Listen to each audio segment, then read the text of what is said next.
We are recording this event, so hopefully you feel comfortable with it. So I would love to just kick it off today by sharing with you what is on the program for today.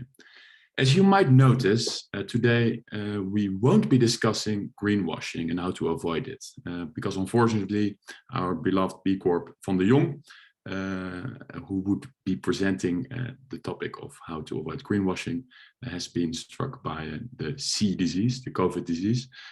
So you won't hear from them today, but in a few months we'll organize a separate session totally dedicated to how to avoid greenwashing, and you are all cordially invited to take part. So keep an eye on our social channels and get inspired in the future. But for today, I'm going to make use of this opportunity to take a little bit more time to tell you more about our work at B-Lab and how we are striving for systemic change, to kind of give you the reason why, in the first place, we are talking about impact communications and why we need to talk about impact communications. After that, I would love to give the floor to Luca Gozens from the Terrace, also a Benelux B Corp, and she will tell us all about communicating about your impact. And then our lovely Linda, Florian and Tim from Havas Lemz will take the floor and kick off to tell you a little bit more about how to drive responsible consumer behavior, after which we will hopefully have some more time to dive into some of your questions. But first of all, I would love to start asking you by writing down in the chat your name and where you're based and currently am, because that will give us a flavor of who we have here in the call. So, and already to give an answer to the first question in the chat, this session will indeed be recorded and will be sent and shared afterwards, both the slides and the recording. So don't worry about them too much. Well, I see a lot of Amsterdam, London, Den Bosch, Rotterdam, Belgium, Edinburgh, well, mostly Benelux, also someone from Zagreb, but in conclusion, people from all over Europe, with a focus on the Benelux, which is great because we have a lot of Benelux representatives speaking today. So let me kick off with telling a little bit more about what we do at B-Lab and what the B Corp movement is all about. And today we're here to discuss broadcasting business as a force for good.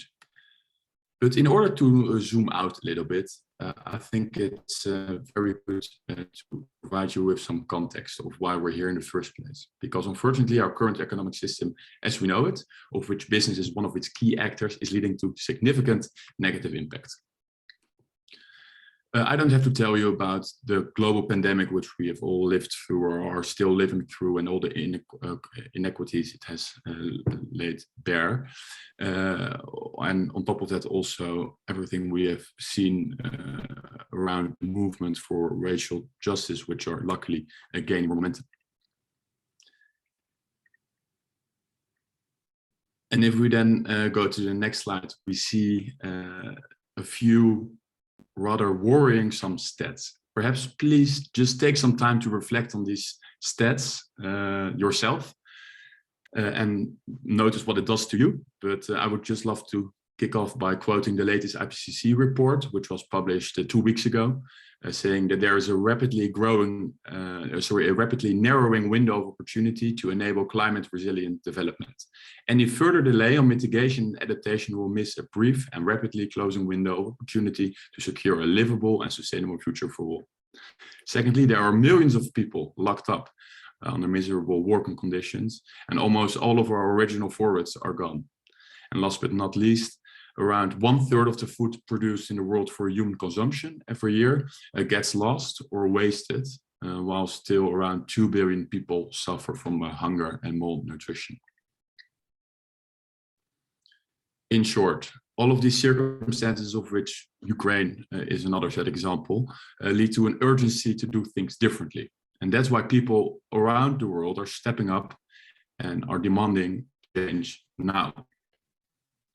And that's our reason to be. That's why B-Lab exists. We are a systemic change organization with a vision of an inclusive, equitable, and regenerative economic system for all people and the planet. And then the question is how we do that. I mean, systemic change organization all sounds super abstract, and it is. But to give you a little bit more context, we do that by changing the way how we look at business. So not just by changing the behavior on the part of business, but also the culture shift that changes both the norms and of business and society's expectations about the role of business and who and what it is accountable to. And last but not least, we also aim to change the legal structures and public policies that create the rules of the business game, so to say, or differently put, the structures of our economy. And as you see all those flying wheels there, so the three wheels of behavior change, cultural change, and structural change, it's good to realize that us as perhaps communications professionals are working towards changing those gears a little bit, right? So with our communications, we strive to really get those rounds going and aim for systemic change. And at B-Lab, we do that with different things. So most of, importantly, and the topic of today, of course, is broadcasting business as an equitable force for good. So that is what we are talking about today. But we also do it by certifying businesses. We also have a variety of free tools available to improve and manage your impact. More than 150,000 companies worldwide are using those tools.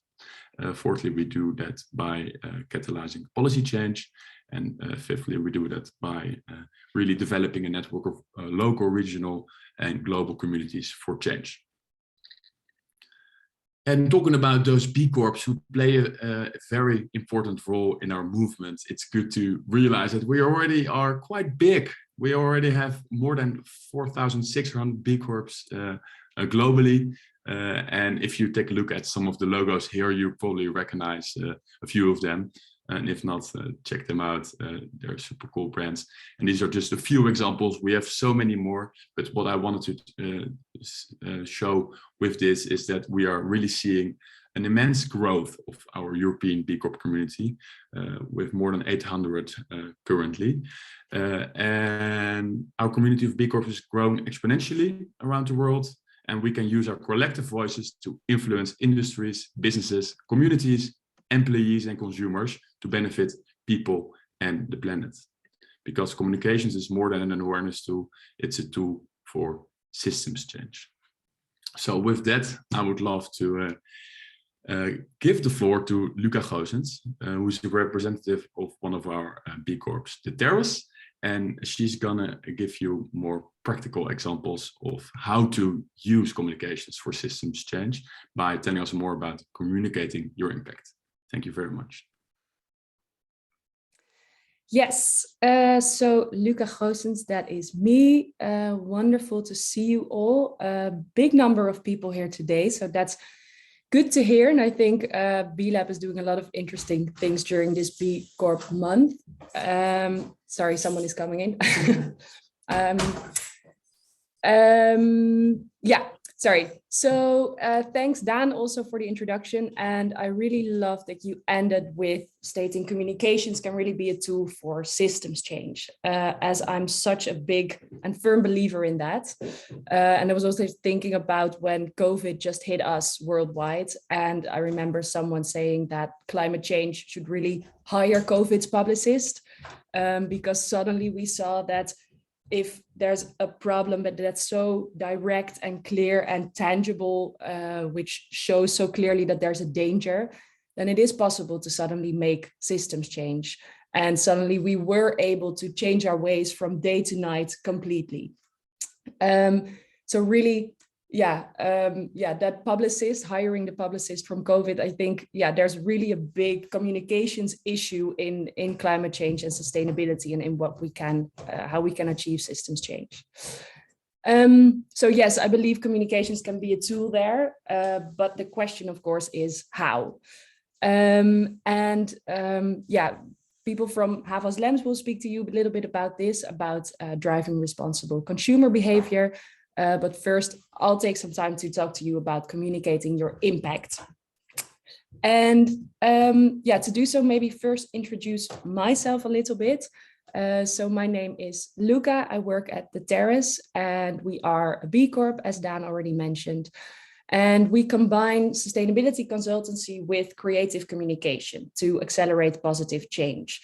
So really from strategy to implementation to communication, we help clients with making that positive change. And before I joined the Terrace, I was working as a journalist in television for a couple of years before I realized that I really wanted to use my communication skills towards the cause that kept me up at night, which is climate change. And I'm getting to impact communication because when I joined the Terrace on kind of my first day, our founder, Leontine, said to me that she thought it would be a good idea if I started with writing the Terrace's first impact report. And I happily said yes, I would love to do that. And then she left, and then I quickly Googled what an impact report was. Because I came from an entirely different world and really had to know, okay, so what is impact reporting and how do you do that? Why do you do that? And no worries, in the years after that at the Terrace, I've been involved with a lot of communication on impact, both in reports, but also in campaigns and different ways of working on that with our clients. So I'd love to share a little bit about what we learned there today. So firstly, and that's where I get to the slide that you see on your screen, why should we communicate about our impact? There are numerous reasons, but I think this sentence sums it up quite well. Because I think impact communication is an essential part of measuring your impact, because you can't communicate anything if you don't know what impact you're making. And it allows you to communicate your value and share good practice with others, while discussing the results of your work for learning and transparency. So here you really see, all the reasons for why it's so important to communicate your impact in trying to make an impact. And secondly, I also think it can help kind of guard you from greenwashing, because if you communicate not just about purpose or about where you want to go, but also really about the impact you're making right now, that makes sure that you cannot go to empty marketing talk, but you really have to, you communicate with what you're actually doing, what you're actually achieving. Then for the next slide. So we get to how do you communicate your impact and how do you do that in a good way? And of course, I'll share some examples of brands that I think are doing a great job. But to explain why I think they're doing a great job, I would like to share some research I read that I found really interesting lately. And that's about stock sustainability. And maybe we can quickly go back to the previous image once more. So stock sustainability, the word is mentioned by the research by agency Redley Yeldar, and it really touched a nerve with me because I think we all know about stock photography, people in suits high-fiving each other in an office space, the images you see again and again in separate campaigns, websites. But as sustainability communications has developed, stock sustainability has also emerged. And there's this same way of visualizing sustainability, but also same words that we keep using in communicating about sustainability and about our impact that keep coming back and are kind of almost like stuck. I think the image you see here with the earth, everyone has seen it in some way or form, in some presentation, sometime. So then to the next slide. The interesting thing that they did in this research is compare the language that brands use in their sustainability communications for, on the one hand, the Forbes 100 most valuable brands. So for example, Microsoft, Coca-Cola, Apple. And on the other hand, leading sustainability brands. So brands such as Lush or Patagonia or Ben & Jerry's. And the interesting thing is that you see some very clear distinction between the language that they use in communicating their impact.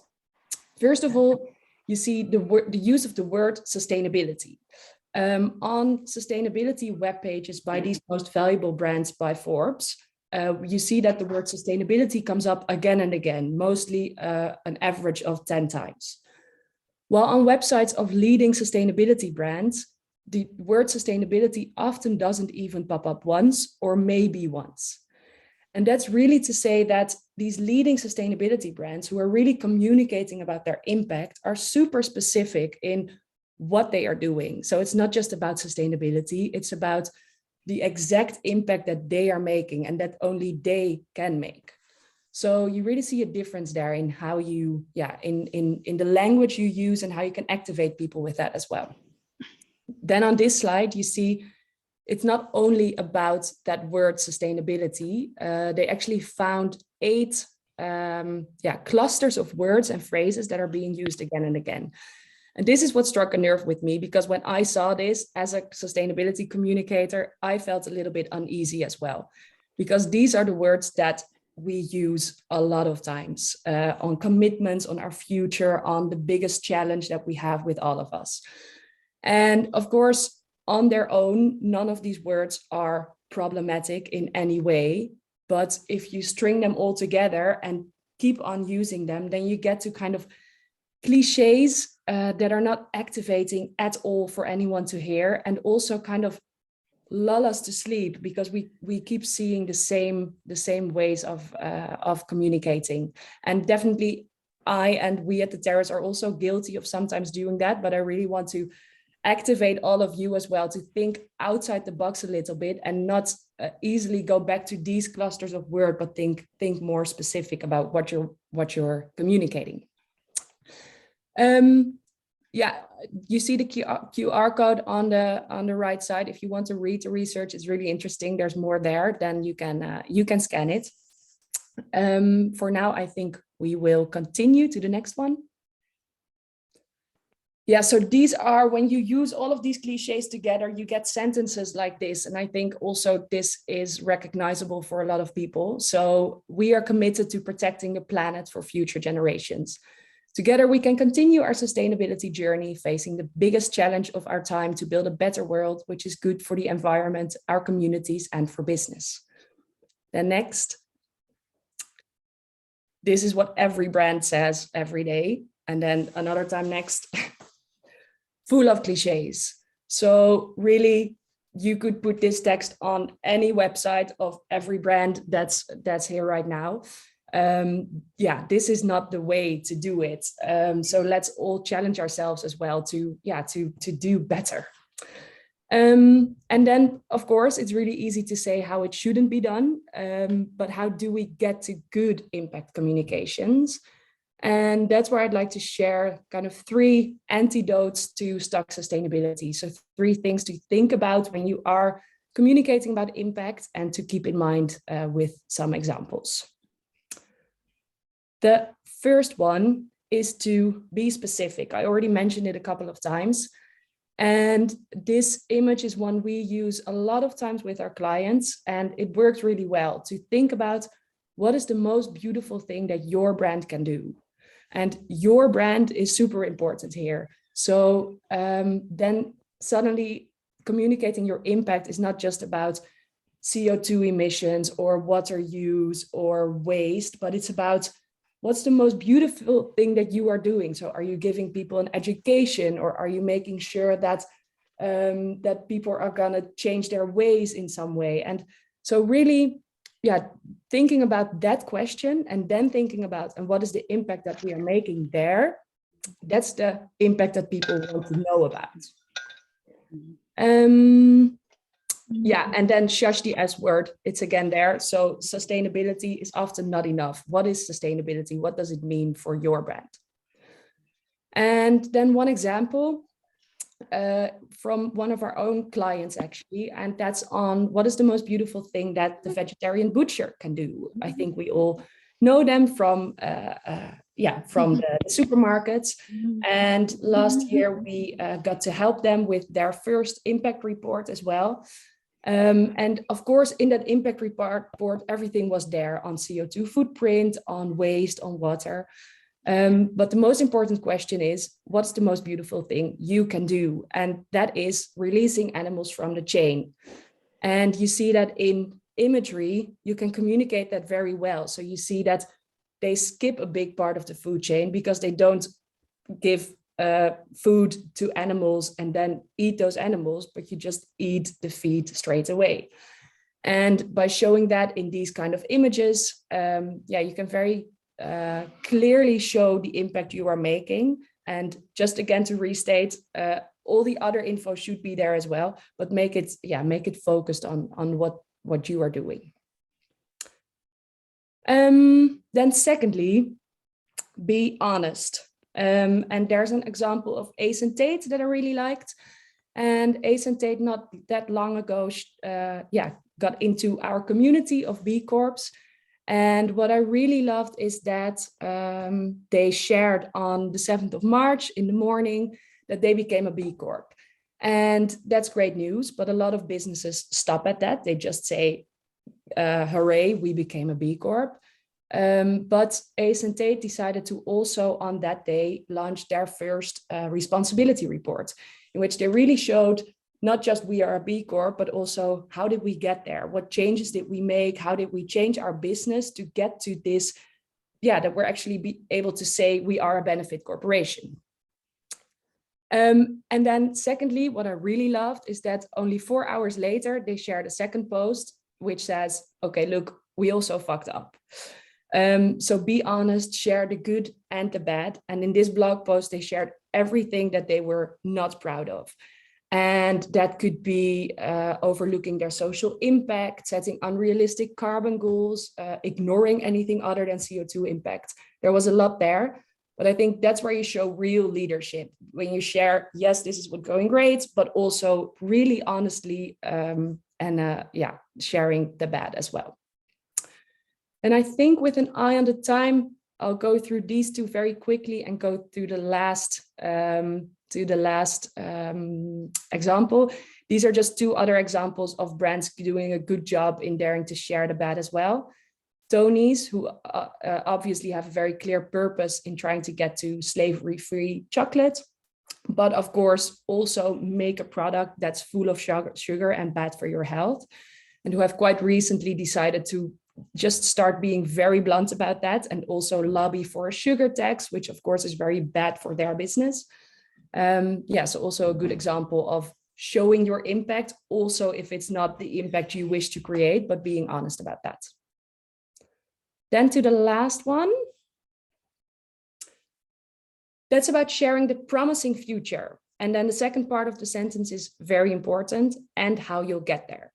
Because of course, sustainability is always about the future. It's always about how do we make sure we can stay and live on this planet in a good way, and future generations as well. So a lot of businesses are making commitments. Actually, in that research I shared, it also found that 94% of these Forbes valuable companies have one or more commitments on their sustainability page. So making a commitment does not make you special, not anymore. It's really about showing how you're going to get there and being very clear about that as well. And there's an example here of Oatly I really like. They put Ashley's to-do list on their website, and Ashley is their sustainability lead. And they just figured, let's make sure everyone knows what she's working on. So she's working on driving a food system shift, setting the example as a future company, and empowering a plant-based revolution. Full to-do list. If you think you're busy, Ashley's probably busier. But the great thing is that next to that, they showed what they want to do. Then they shared why they want to do it. That's what you see in the middle. And then on the right, even how they're going to do it. So really detailed. Okay, so per topic on this to-do list, how is Ashley, and then of course it's Oatly's team, working on getting towards this commitment. And that's really what I think is so important. Because commitments are not enough anymore. It's really about showing how you're going to get there. So that's it for now. I hope everyone got something interesting for this. And I hand over to the others. Great. Thank you so much, Luca. Super inspiring. And we now know a little bit about how to communicate your own impact. But what we also want is that we really drive responsible consumer behavior.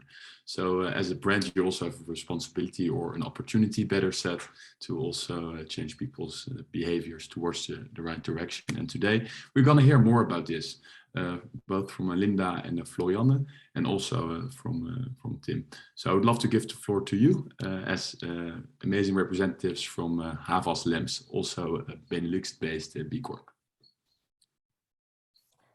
Yes, good afternoon.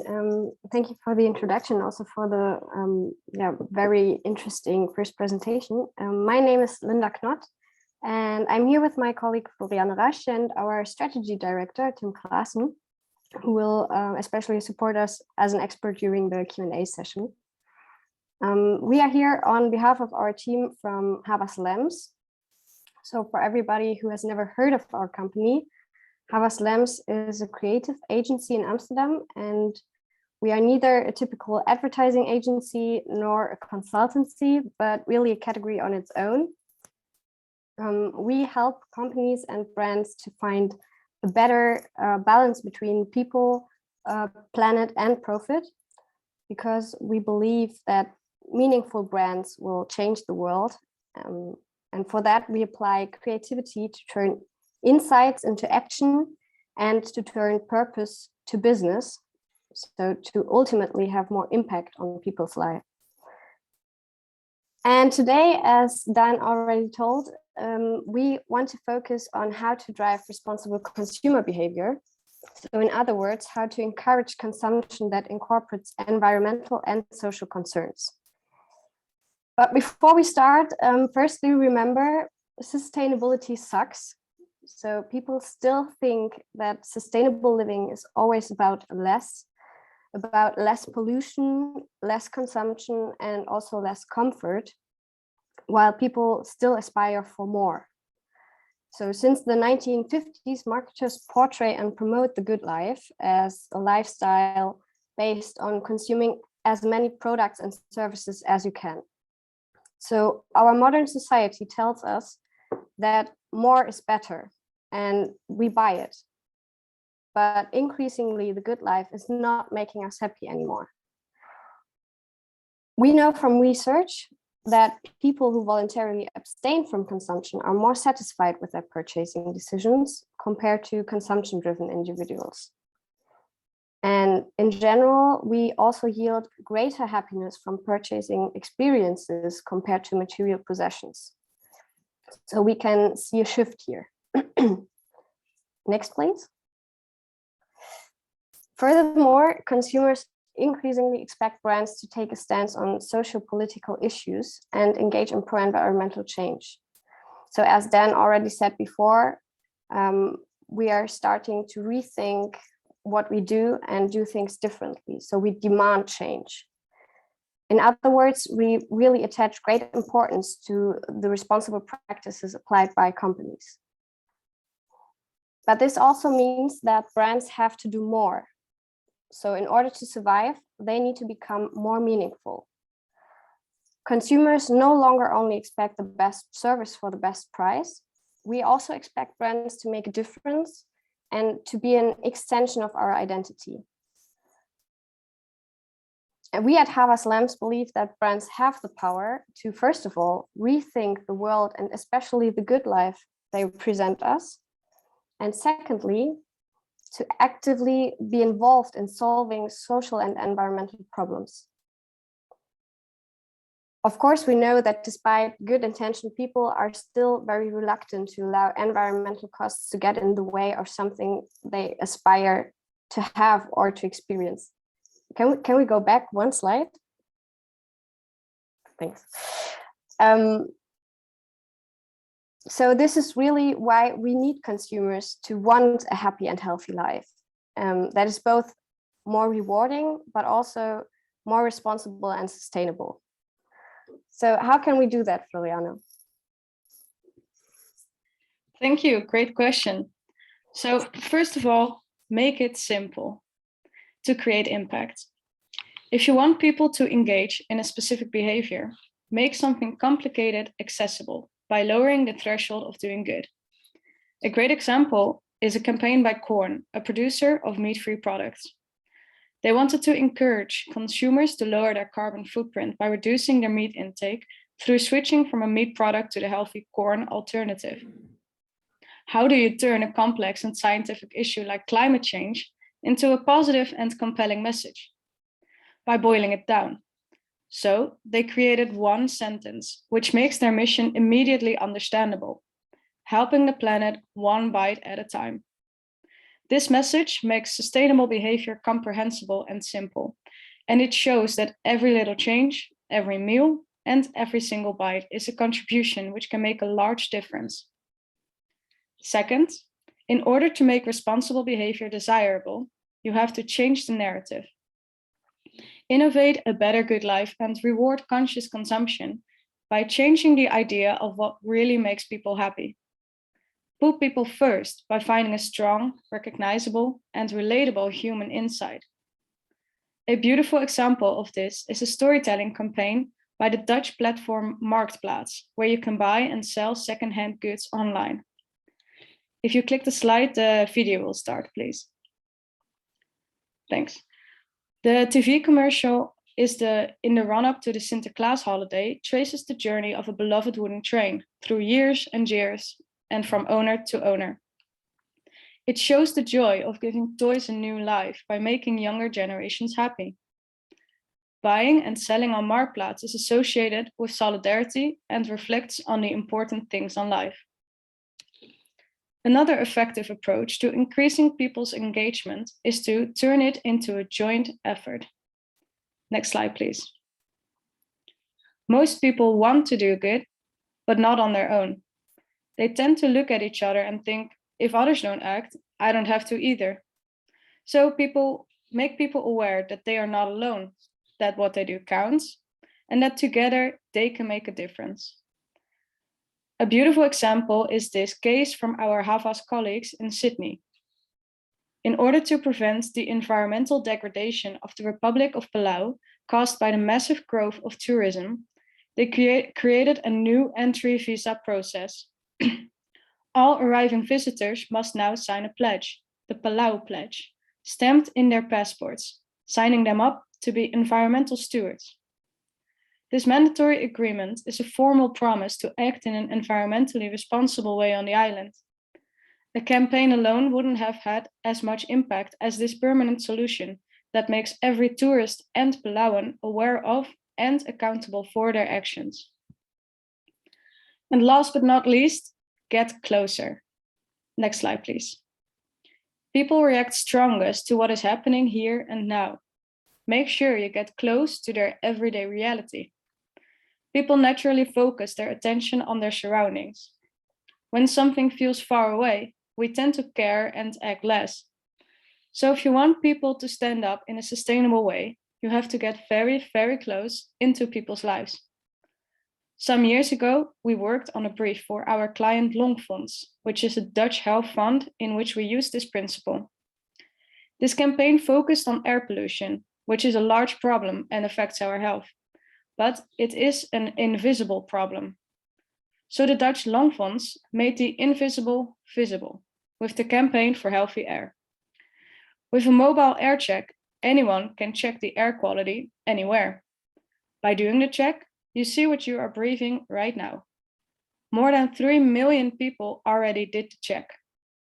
The campaign raises awareness, creates new Longfonds supporters, and convinces numerous national politicians. If you are curious, you can still do the check at the Longfonds website. Next slide, please. So, in order to make a meaningful difference, and not just do good as a company, but also to get people to consume more responsibly, you have to make it simple, change the narrative, make it a joint effort, and get closer. Next slide, please. But before you can do this, you need to have a clear perspective of what you stand for as a brand or company. Make sure that everything you do is in line with that reason for being. Then you can make sure that what you say is in line as well. So be consistent and transparent. Make sure to be it, do it, and then say it. Thank you very much for listening. And if you want to get in touch or learn more about our agency and our work, feel free to contact us at the email addresses on the slide. Thank you. Thank you very much for these lovely insights. And luckily we have some more minutes for our Q&A. So please, if you have any questions you would love to see answered, please write them down in the chat right now, and then we will be able to get to them. And then first, the question which Luca actually already briefly touched upon in the chat, but perhaps it's nice to talk about it during this presentation live, which actually was about using cliches versus using phrases which are very recognizable for consumers. So perhaps Luca, you can elaborate on your answer now. Yeah, sure.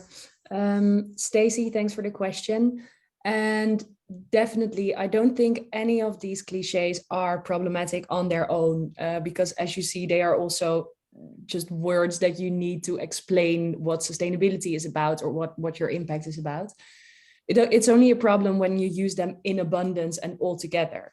So really a tip there, I would say, is to always check when you're writing copy, have one more look and see, is this copy that could be used for any brand, or is this copy that could be used for my brand only?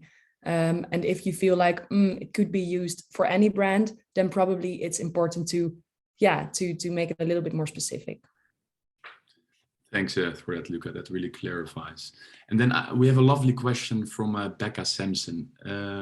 And she asks, what do you think about hope versus fear language? So as an example, when setting the stage with providing you with some context about what's happening in the world, I might have hinted towards a little bit towards fear, talking about what's happening. And sometimes that might not be the best approach. Sometimes it can be. So I would love to hear from the experts what they think about this. So perhaps, Tim, you would love to answer this question. Sure, I think it's an interesting question, and it's also one to really balance. So I do think a bit of fear or a bit of sense of urgency is necessary to draw attention and to get involved, but it needs to be in the right manner or the right stages. So if it's too big of a fear, if it's too much sense of urgency, you kind of lose all hope and all action perspective. So you need to balance the extent of fear and the scale of it. So what we usually try to do is boil down the bigger, let's say, societal topics towards something which is more tangible in your lives. So for instance, if we talk about air pollution and the example for the Lung Foundation, talking about the huge problem of air pollution is enormous and it feels like a big fear. But if you boil it down to your neighborhood, then you get a bit of a sense of, well, I don't want my kids to grow up in this neighborhood in certain air qualities. So bringing it closer, bringing it up close and personal really helps to kind of dose the fear in order to create the right spark towards hope. Thanks for that. And can you perhaps also give an example of a campaign or a brand which has been using fear to a too big extent? Too big? Cool. If I had this question earlier, I would think about it longer, but I'm not sure I have a real one. Sometimes I do sense that really good documentaries can really create this. Yeah. I don't know. I'm not thinking about Seaspiracy or any other documentary which really kind of creates this awareness, but it can leave you sad and lost and with empty hands. Although in that case you might want to say eat less fish or stop eating fish. But sometimes I do sense that we create huge problems from a global perspective, and then then it's hard to bridge. Thanks for that. And then another question. Yeah, so Luca, you touched upon showcasing the beautiful things you do and picking one. And then there was one question from Jantien who asked, what if you do multiple things? Do we then pick the most beautiful thing, or do we balance things out? Do you have any suggestions on that? Yeah, sure. Well, probably then it's also about how zoomed in it is. So maybe you are doing multiple beautiful things, but they align with this one goal that you have. Probably they are all in touch with one belief or one thing that you're striving for. So I would say try to find the common factor in that and try to see, what's that we're striving for. And then of course you have a lot of different methods that you can use to work towards that. Otherwise, if they are completely different, then of course that's also fine. And you can also be honest about, we're doing two beautiful things. That's not a problem at all. Yeah. Great, thanks. I hope it is answers your question, Jantin. And then there's a question from Lisanne who asks, like, do you have any best practices on making layered topics, for example, the beautiful things we do, easily understandable for the wider audience? Thinking if I understand the question, on layering. Sorry, could you repeat it maybe once? Yeah, so whether there are any examples of best practices of making layered topics, perhaps, let's say, more difficult topics in some cases, more easily understandable for the wider audience. Yeah, very good one. And it's one of our key values at the Terrace, making the complex simple. So it's what we're trying to do every day. I'm thinking about a good example. Maybe I have to get back on that. But I think there's a lot you can do in the combination of copy and visualization. So quite often there's ways to visualize something that you don't have to completely explain it in copy, or the other way around. Sometimes there's a way of using words in a smart way that suddenly makes something simple. But yeah. Yeah, and we also saw those two examples of the vegetarian butcher, where you made it indeed super visible, and the other one as well with the air pollution. Yeah. So indeed, so not only using words, but also conveying the message with imagery can help very well. Yes, yeah, definitely. Yeah. All right. Well, thanks a lot. I think we have 1 minute left, so I'm just scrolling whether we have time for one question. Yes. So let's finish off with one question from Stéphanie Monmois, who asks, how can we encourage people to reduce their impact without perpetuating the idea of personal carbon footprints, which puts the onus on the customers rather than the oil industry? Yeah, so actually the question is, to what extent is it responsible to really drive change consumer behavior, whereas also companies have a very big responsibility? So where does that balance lies? So perhaps Tim, you would love to give a go on this. I know it's a beautiful question and a really strong insight, because if we're not careful, then we end up having all this blame on our personal backs, which makes no sense. So again, for the example of air pollution, we all know that the biggest polluters aren't people, but are the industry. So